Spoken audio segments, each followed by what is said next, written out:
until 10 p.m. this evening. What? Southeast winds 25 to 35 miles per hour with gusts up to 55 miles per hour. Where? In New York, eastern Clinton County.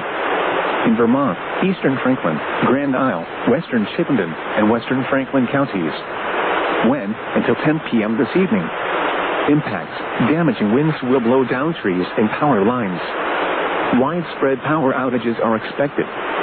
Travel will be difficult, especially for high-profile vehicles home during the windstorm, and avoid windows. Watch for falling debris and tree limbs. Use caution. People are urged to secure loose objects that could be blown around or damaged by the wind.